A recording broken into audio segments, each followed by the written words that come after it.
बिहारी युगल सरकार के चरण कमलों में मेरा कोटि कोटि नमन, कोटि कोटि वंदन। उनसे विनम्र निवेदन कि वो अपना स्थान यहाँ आकर ग्रहण करें और अपना शुभ आशीर्वाद हम पर सदैव बनाए रखें। इन्हीं के तदुपरांत परम पूजनीय, परम आदरणीय, परम श्रद्धेय व्यास भगवान को व्यासपीठ से मेरा कोटि कोटि नमन, कोटि कोटि वंदन, कोटि कोटि राधे राधे।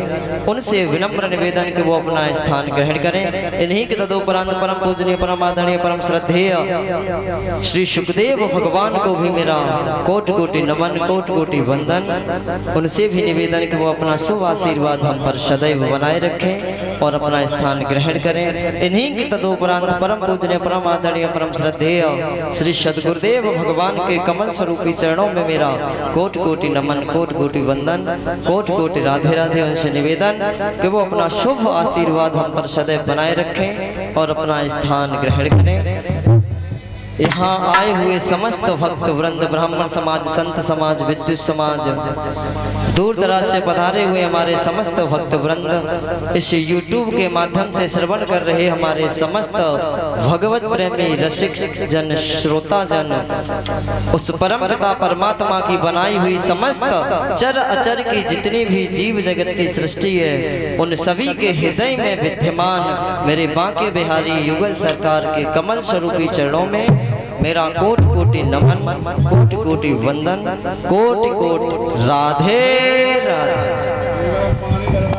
ऐसे नहीं साहब, दोनों हाथ उठा के बोले। क्या बोलना पड़ेगा? उठाओ हाथ। आज जब तक बोलोगे नहीं महाराज, कथा का फुल स्टॉप यही है। दोनों हाथ उठा के बोलेंगे राधे। आवाज आनी चाहिए, साइलेंट मोड नहीं, रिंग पर आओ। दोनों हाथ उठा के बोलेंगे राधे कि तेरा किया गुनाह और माफ होगा यहाँ, तो शेष जीवन सुधर जाएगा। जब उस प्रभु का भजन करोगे, भक्ति करोगे, तो इस जीवन का उद्धार अवश्य होगा।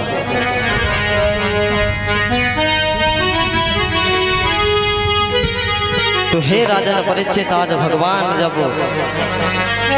अपने पैरों पर चलने लगे, प्रारंभ किया चलना, तो काले नाल ब्लेन राज ऋषि राम कृष्ण गोकुले अध्यष्टम जानुवे पश्चिद विचक्रम तुरंजसः। सुखदेव जी कहते हैं, हे राजन, कुछ ही दिनों में जब दोनों बालक, दोनों भाई घुटनों के बल चलना सीख गए, अपने पैरों पर चलना सीख गए, तो सर्वप्रथम उन्होंने अपने ही घर में माखन को खाया। और किस प्रकार से खाया? नंद बाबा के भवन में महाराज जो खंभे लगे हुए थे, उन खंभों में महाराज मड़ियां लगी थी। और जब मेरे गोविंद अपने पैरों के बल चलते चलते उस खंभे के पास पहुंचे मटकिया को लेकर, और दृष्टि उन मड़ियों पे पड़ी, और जब उन मड़ियों पे दृष्टि पड़ी तो भगवान, अब देखो महाराज, मानव शरीर में आए तो मानवों जैसा व्यवहार कैसे करने लगे। अब अपनी ही परछाई को देखकर अपनी ही परछाई से कहते हैं कि अरे भैया, मेरी मैया सो ना कही, यदि तूने मेरी मैया सो मेरी शिकायत कर दी तो वो मोको बहुत मारेगी, इसलिए मेरी मैया से ना कहियो, ले तू भी माखन खा, ले खा, ले खा, ले खा। माखन लेते हैं और उन मड़ियों में लगाते। अब महाराज लीला देखो, जिस प्रकार से एक नन्हा बालक कर सकता है, उसी प्रकार से आज मेरे गोविंद साकार रूप में आकर कैसे लीलाएं करते।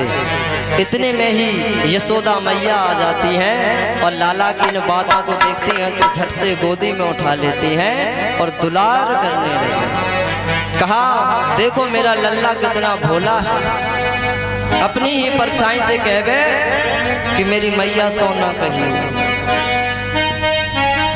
बहुत भोला है। और भगवान कहने लगे मैया देख, पता नहीं ये किसका बेटा है हमारे घर में घुसाया है ये और मक्खन खा रहा है। हे मैया मैंने नहीं खाया, मैंने नहीं खाया। मैया कहती है लाला मैं जानती हूँ तूने नहीं खाया। भगवान ने अपनी मैया से एक दिन कहा कि अरे मैया मोकू जे बता तो को दूध ज्यादा प्यारो है या अपनो पूत ज्यादा प्यारो है। मैया बोली ये कोई पूछने वाली बात, ऑब्वियसली तू ही मुझे प्यारा।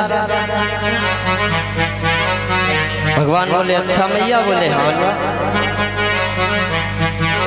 भगवान बोले ठीक है। मैया ने लल्ला को गोदी में बिठा रखा और इधर मैया ने अंगीठी पर महाराज चूल्हे पर दूध गर्म होने के लिए रखा। भगवान बोले अभी देखता हूँ मैया कि तो को दूध ज्यादा प्यारो है या अपनो पूत ज्यादा प्यारो है। भगवान ने अपनी दृष्टि अगिन देव की तरफ की और इशारा किया एक भौं का वाल तिरछा करके कि हे अगिन देव थोड़े से प्रचंड हो जाओ, मैया की परीक्षा लेनी।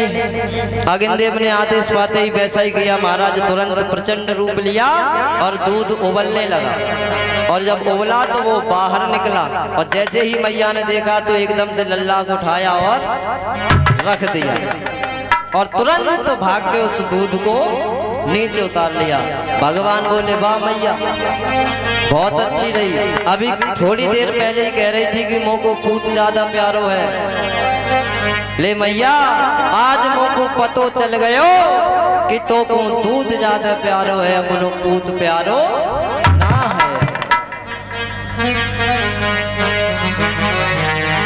मैया बहुत समझाती कहती लल्ला नहीं ऐसा कुछ नहीं है, तू मोको बहुत प्यारो है। ये भी तो एक गौ रस है और गौ हमारी माता है और ये गौ रस जो है गौ दुग्ध है वो अमृत है, ये व्यर्थ नहीं जाना चाहिए। भगवान को तरह तरह से समझाती हैं और भगवान को मैया लोरी सुनाते सुनाते सुलाने की कोशिश कर रही है और भगवान की दृष्टि आज चंद्रमा पे पड़ी तो भगवान मैया से कहने लगे अरे मैया मोको तो खेलने के लिए ये चंद्र खिलौना चाहिए, ये मोको लाके दे, मोको इसी से खेलना। मैया कहती है लल्ला वो कोई खेलने की चीज नहीं है। बहुत समझाया नहीं माने तो मैया ने एक यत्न किया, एक थाली ली उसमें जल भरा और रख दिया तो महाराज उस चंद्रमा की परछाई उस जल पे पड़ी। भगवान कहते हैं मैया सुन,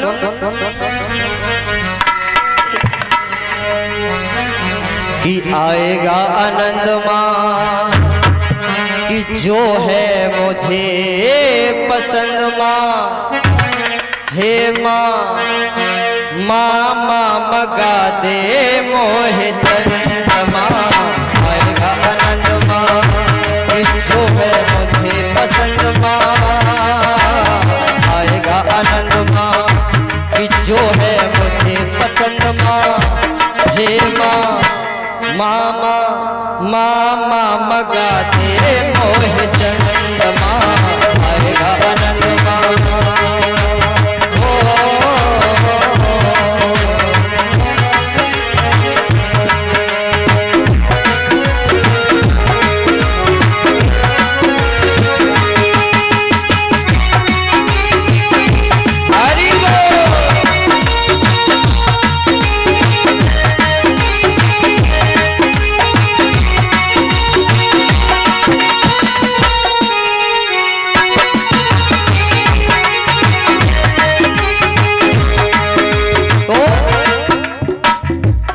क्या किया, एक थाली में जल भरा प्रतिबिंब दिखाया, भगवान से पकड़ने की कोशिश करते, हाथ मारा तो हिलने लगा। भगवान बोले मैया तुम हो पागल मत बनावे, ये वो चंद्रमा नहीं है। मैया कहती हैं कि थाली के जल में माने चंद्रमा दिखाया, थाली के जल में माने चंद्रमा दिखाया, तो चंद्रमा का जल में ही प्रतिबिंब आया।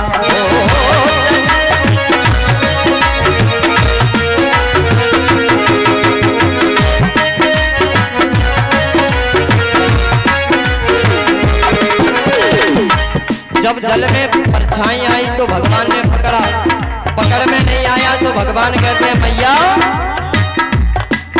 एक नभ में चंद्रमा, एक जल में चंद्रमा, एक नभ में चंद्रमा, एक जल में चंद्रमा, हाथ न आए कोई चंद्रमा आएगा अनंतमा।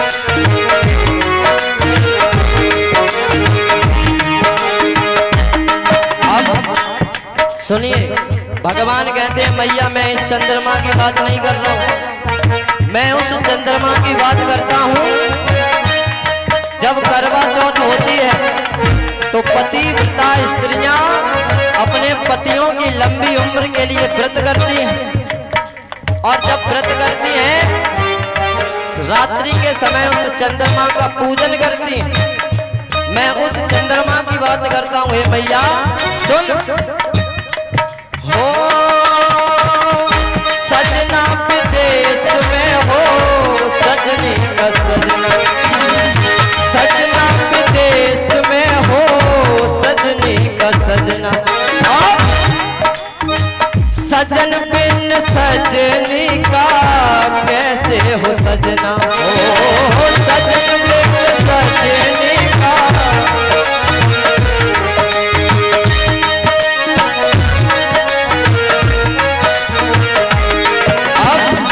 यहाँ पर महाराज इस पंक्ति के अंदर यमक अलंकार और अनुप्रास अलंकार का समावेश हुआ है।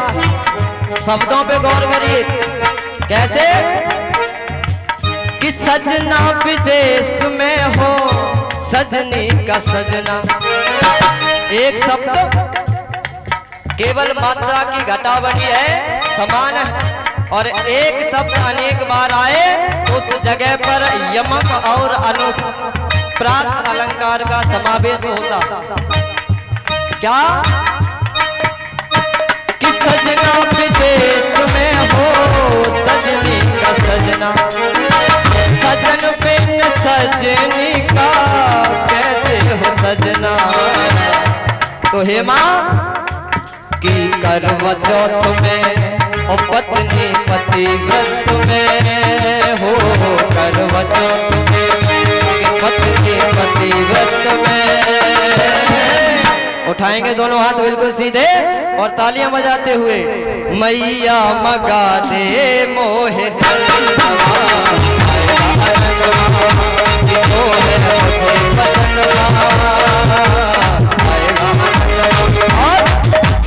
तारे चमचमाए तारा बेटी दिल में लाए, हो तारे चमचमाए तारा बेटी दिल में लाए, जिन्हें देख श्याम मुस्काए, मैया से सवाल करे सुना ख्याल करे, दोनों नील बहाए, आएगा आनंद माँ की जो है मुझे पसंद माँ।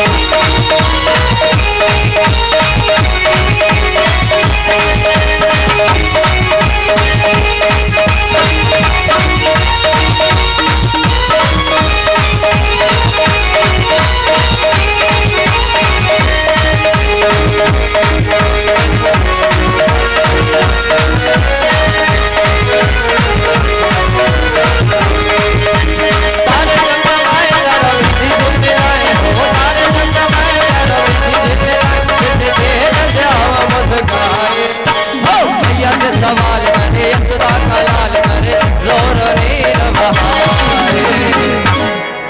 आएगा आनंद माँ जो है मुझे पसंद माँ, आएगा आनंद माँ जो है मुझे पसंद माँ। मैया मगा दे मोहे चंद्रमा, आएगा। प्रेम से बोले गोविंद भगवान की। भगवान ने कहा कि जिस समय सुहागन पतिव्रता स्त्रियां अपने पतियों के लिए जब श्रृंगार करती हैं, सजती हैं और वो व्रत करती हैं, उस चंद्रमा को पूजन करके उसके पश्चात अपने व्रत का निरूपण करती हैं, व्रत खोलती हैं, मैं उस चंद्रमा की बात करता हूँ। और महाराज पंक्तियों में बहुत दम है, जरा गौर देना कि सजना विदेश में हो और सजनी का सजना। जिस समय पतिव्रता स्त्रियों के पति घर से बाहर होते हैं, उस समय तो सजन बिन सजनी का कैसे हो सजना। जब तक उसका पति उसके पास ना हो तो उसका सजना सवरना अच्छा नहीं होता। और ये मैं नहीं कहता हूं महाराज, हमारे यही शास्त्र बतलाते हैं। श्रृंगार महाराज तीन ही जगह पे बताया, सब छोड़ दो, केवल एक ही जगह पे अच्छे ढंग से बताया गया। किस जगह? जिस समय तुम्हारे पति तुम्हारे पास हो उस समय तुम्हें सजना संवरना चाहिए, श्रृंगार करना चाहिए, अन्यथा श्रृंगार शोभा नहीं देते।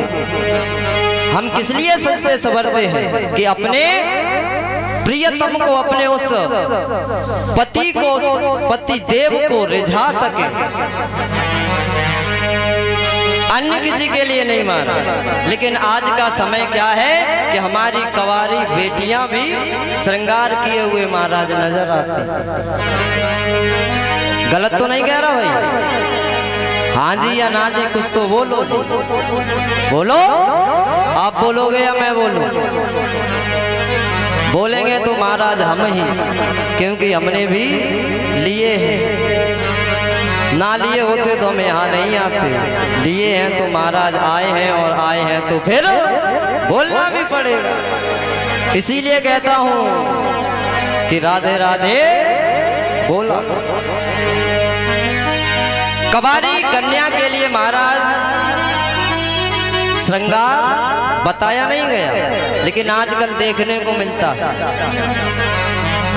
और हमारी जो सुहागन माताएं बहनें हैं उनको भी अपने पतियों के समक्ष ही श्रृंगार करना चाहिए, अन्यथा किसी जगह पे नहीं। और आजकल तो महाराज फुल सज धज के मार्केट में जाते हैं। फॉर एग्जाम्पल देता हूँ, किसी कपड़े वाले की दुकान पे गई, कहा कि भैया मुझे फलानी फलानी साड़ी दिखा दो।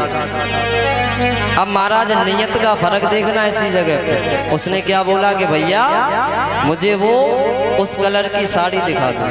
वो क्या कहता है, आइए भाभी जी बैठिए अभी दिखाता हूँ। क्यों? कौन सा रिश्ता है तेरा? किस रिश्ते से तू उसे भाभी कहता? क्यों?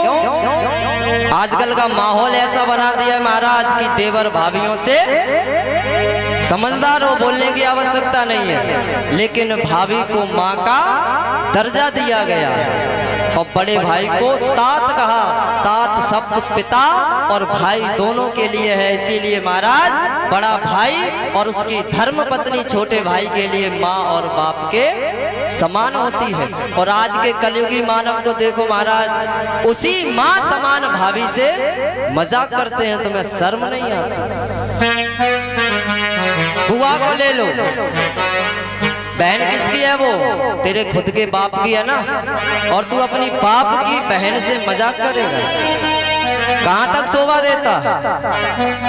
अगर महाराज हमारा बस चले, क्या करे महाराज, उस भगवान की दया नहीं हुई, सिंगल पिस्टन का रखा। कहीं धोखे से अगर एक और लग गई होती, लगा तो महाराज सेंटर में देते, जो होता सो होता। कहता है कि आइए भाभी जी अभी दिखाता हूं, गलती तुम्हारी है ना। तुमने जब सामने वाले व्यक्ति को छूट दी, तब ही वो जाकर तुम्हारे ऊपर टिप्पणी करेगा। और जब महाराज अपना ही सिक्का खोटा हो तो परखने वाले को दोष नहीं दे सकते। इसलिए अब भी समय है महाराज, सुधर जाओ, क्योंकि इस कलयुगी मानव की सोच थिंकिंग बहुत गलत है। अपने गरेबान में झांक करके नहीं देखेगा, लेकिन सामने वाले को अवश्य टिप्पणी ठोक देगा। पहले अपने अंदर अपनी कमियों को सुधारो, उसके पश्चात दूसरे पर आक्षेप लगाओ। अगर बन सकते हो तो किसी के दर्द की दवा बनना सीखो मेरे प्यारे। बन सकते हो तो किसी के दर्द की दवा बनना सीखो, वरना जख्म तो ये सारा जमाना देता है। फिर जमाने में और तुम में अंतर ही क्या रहा। जिसे अपना समझोगे वही तुम्हें धोखा देगा। जमाने की महाराज ये रीत है कि नेकी कर दरिया में डाल। भलाई किसी के साथ तभी करना महाराज जब तुम अपने अंदर सामर्थ्यवान हो कि हम इसका भला कर सकते हैं। अब उसके बदले में हमें बुराई मिलेगी तो हम उसे झेल सके। यदि इतनी क्षमता हो तब तो किसी का भला करना, भलाई करना, नहीं तो महाराज भूल जाना। क्यों? आज का वो समय है, नेकी करोगे तो बदी मिलेगी। किसी के साथ अच्छाई करोगे तो तुम्हें बुरा बनना पड़ेगा।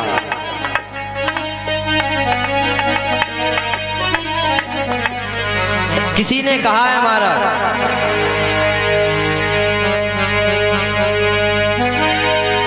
कि अच्छों को बुरा साबित करना दुनिया की पुरानी आदत है।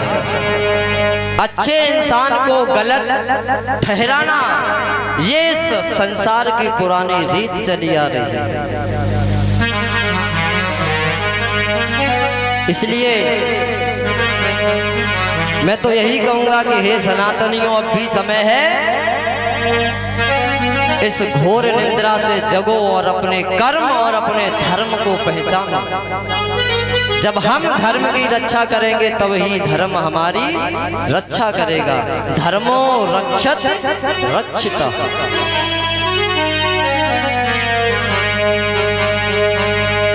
ज्यादा नहीं बोलूंगा महाराज, बुरा मान जाते हैं लोग। क्यों? जमाना ऐसा है विचित्र कि है अति विचित्रम परम पवित्रम। ये संसार की रीत बहुत विचित्र है।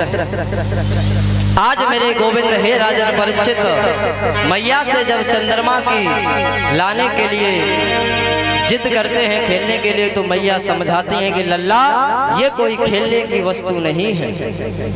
और लोरी सुनाते सुनाते मैया ने भगवान को सुला दी।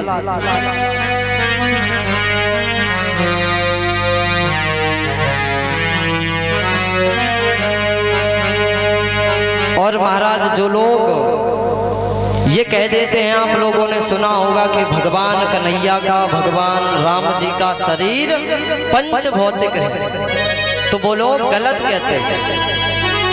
क्योंकि भगवान कन्हैया का पंच भौतिक शरीर कदापि नहीं हो सकता। महाभारत में आया, ब्रह्मदेव स्वयं कहते कि न भूतो संध्य संस्थानो, कि न भूतो संध्य संस्थानो देवस्य परमात्मनः, यो वेत्ति भौतिकं देहं कृष्णस्य परमात्मनः। हे प्रभु, आपका शरीर पंच भौतिक कदापि नहीं हो सकता, क्योंकि पंच भौतिक शरीर तो हमारा और आप मनुष्यों का 5 तत्वों से बना कि क्षिति जल पावक गगन समीरा और पंच रचित यह अधम शरीरा। पृथ्वी, आकाश, जल, वायु, अग्नि, इन 5 तत्वों से मिलकर के इस शरीर का निर्माण होता है। लेकिन बाबा ने इसे अधम भी बताया कि पंच रचित यह अधम शरीरा। अब अधम क्यों है? अब अगली चौपाई पकड़िए कि साधन धाम मोक्ष कर द्वारा। ये शरीर साधनों का धाम है।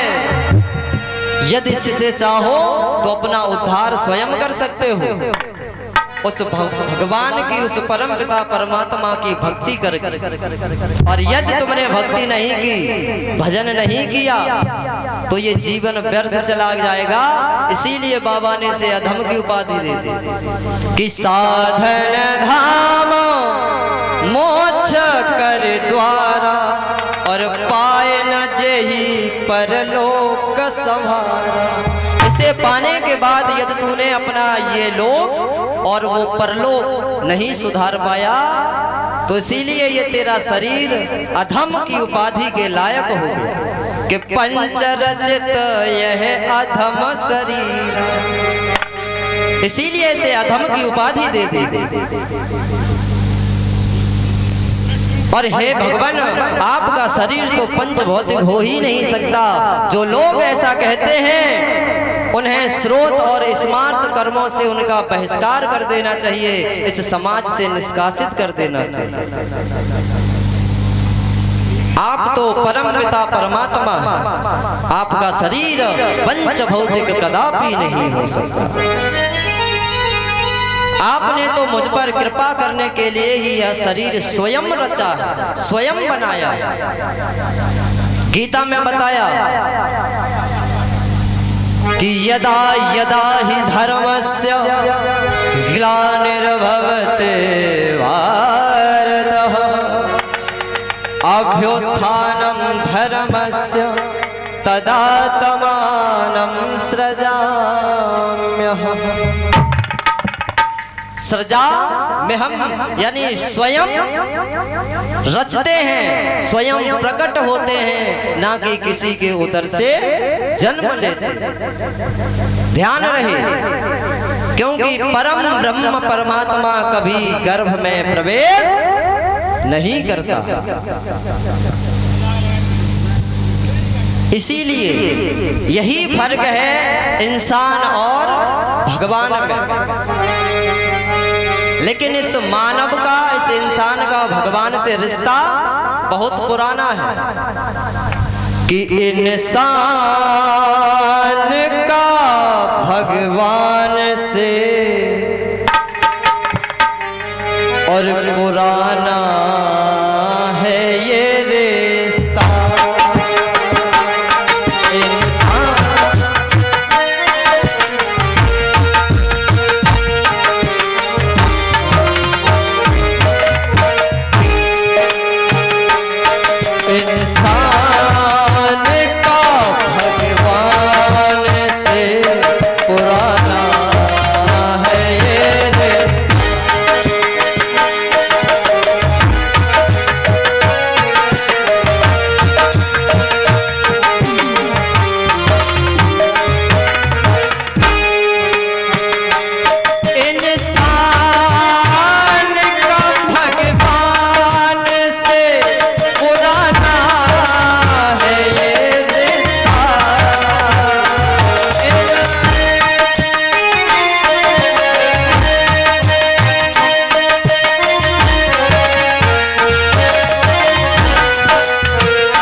बताया कि संसार रूपी बाग लगाया है प्रभु ने।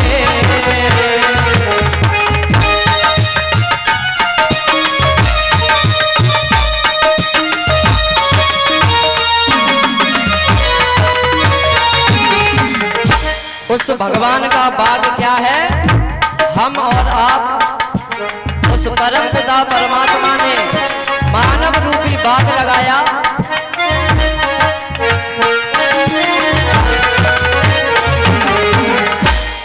संसार रूपी बाग लगाया है प्रभु ने। और शक्ति को देके अपनी जगाया है प्रभु ने।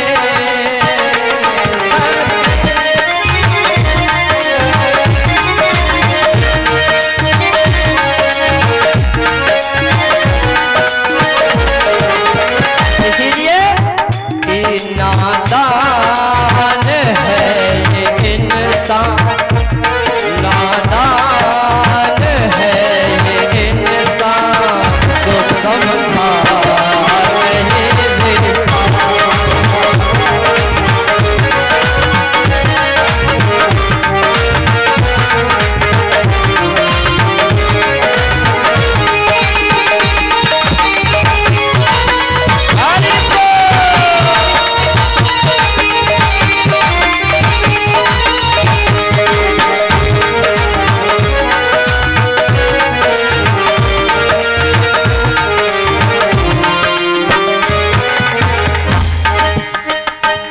भगवान का इंसान से पुराना है ये रिश्ता।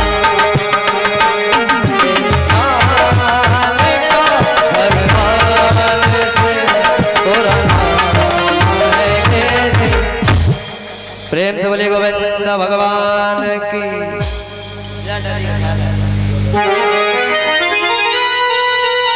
आज भगवान ब्रह्मदेव कृष्ण जी से कहते हैं कि हे इष्ट, तुम्हारा शरीर पंच भौतिक नहीं हो सकता। और महाराज ये संसार का नियम है, ये विधि के हाथ में ही है ये विधान कि व्यक्ति जन्मा तो कहीं है और लेकिन उसकी मृत्यु जरूरी नहीं है कि जिस जन्म स्थान पर उसका जन्म हुआ है वहीं पर मृत्यु हो। कोई फाइनल नहीं है। अन्य किसी भी जगह पर महाराज मृत्यु हो सकती है। कैसे? देखा होगा एक बाग में महाराज एक तोता बैठा हुआ था अपने घोंसले के पास। मंद सुगंध त्रिविध बयार चल रही थी। तोता बहुत प्रसन्न चित्त होकर के मन ही मन बहुत खुश था, बैठा था, विचार कर रहा था अपने घर परिवार वालों के लिए कि मैं ऐसा करूंगा, ऐसा करूंगा, ये करूंगा, वो करूंगा। इतने में क्या देखा कि महाराज उसी समय यमदेव इस मृत्यु लोक का भ्रमण करने के लिए आए और उसी बाग के रास्ते से यमदेव गुजरे और यमदेव की दृष्टि उस तोते पे पड़ी। और जब उसे देखा तो उसे देख करके यमराज हंस पड़े। और जब हंस पड़े तो तोता टेंशन में आ गया महाराज। क्यों, मामूली बात तो है नहीं, यमराज देख के हंसा है तो जरूर ही कोई गड़बड़ होगा। अब तो तोते का महाराज ब्लड प्रेशर हाई, बुखार में पड़ गया अपने बिस्तर पे। गरुड़ जी की उस तोते से मित्रता थी तो गरुड़ देव भगवान की सेवा में रहते सेवा की कहा कि हे प्रभु, आज मैं अपने मित्र से मिलने जाऊंगा, बहुत समय हो गया मिलने नहीं पहुंचा। तो तो गरुड़ देव उस तोते को मिलने के लिए आए तो देखा कि तोता तो बीमार पड़ा। उससे उसका प्रयोजन पूछा, क्या बात है, क्या चिंता है। तो उसने बताया कि अभी कुछ दिन पूर्व ही हम अच्छे खासे एकदम महाराज बढ़िया मूड में बैठे हुए थे, प्रसन्न चित्त। यमदेव का निकलना हुआ, वो मुझे देख करके हंसे। अब यमराज हंसे तो अवश्य कोई गड़बड़ वाली बात है। तो हमें टेंशन हो गई, कहीं यदि हम मारे गए, हम मर गए तो हमारे घर वालों का क्या होगा, बच्चों का क्या होगा। अभी तो ये बहुत छोटे छोटे, तुम्हारी तो मित्रता है यमदेव से, आप कुछ उपाय करिए। तो गरुड़ देव ने कहा ठीक है, उपाय करता हूँ। ऐसा करता हूँ, पहले तुम्हें किसी सुरक्षित स्थान पर छोड़ दूं। उस तोते को अपनी पीठ पर बिठाया महाराज और 7 समंदर पार ले जाकर एक गुफा में छोड़ दिया। कहा कि तुम यहीं बैठ के मेरा इंतजार करना और मैं अभी जाके यमराज से मिलता हूँ, तुम्हारा वही खाता खत्म करवाता हूँ, जो भी मैटर है सॉर्ट आउट करवा दूंगा। गरुड़ देव आए यमराज के पास, अभिवादन किया। कहा कैसे आना हुआ गरुड़ देव? तो बोले ऐसे ऐसे आप मृत्यु लोक भ्रमण करने गए। तो बोले हाँ। आप एक तोते को देख के हंसे? बोले हाँ। वो आपकी हंसी को देखकर टेंशन में पड़ गया, बीमार हो गया। अब हमारी मित्रता है उससे। अब वो कहता है कि यदि हमारे घर परिवार वालों को कुछ हो गया तो हम क्या करेंगे, ये कैसे रहेंगे, जीवन यापन कैसे करेंगे। तो हम आपसे सिफारिश लेके आए हैं कि आप उसे छोड़ दीजिए, जीवन दान दे दीजिए, यदि कोई ऐसी बात है। और मैं उसे अभी एक सुरक्षित स्थान पे छोड़ के आया हूँ। बोले कहाँ, कौन सा सुरक्षित स्थान? बोले 7 समंदर पार एक गुफा है, उसमें छोड़ के आया। अब तो यमराज और तेजी से हंसे। गरुड़देव बोले क्यों? बोले मैं इसी बात को सोच के तो हंस रहा था कि ये तोता अच्छा खासा अभी इस डाल पे बैठा प्रसन्नचित मुस्कुरा रहा है और ये कुछ घड़ी के बाद ही 7 समंदर पार एक बिल्ली का भोजन बने। अब हम यही तो सोच रहे थे, ये नन्हा सा परिंदा 7 समंदर पार कैसे पहुंचेगा। और लो गरुड़ जी, तुमने वो काम पूरा कर दिया। तुम अपने मित्र को, तुमने काम तो अच्छा किया बचाने के लिए, लेकिन कभी कभी महाराज काम अच्छा करने जाओ तो वो भी बिगड़ जाता है। बनाने के चक्कर में काम बिगड़ गया। और आज का मानव महाराज यही करता है, जो गलती नहीं करनी चाहिए वही गलती बार बार दोहराते हो।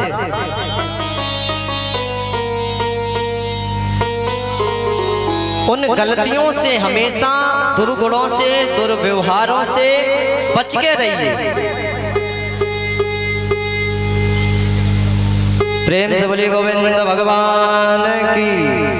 हे राजन, अब भगवान पैदल पैदल अपने गांव में घूमने लगे, अपने सखाओं के साथ मित्र मंडली बन गई।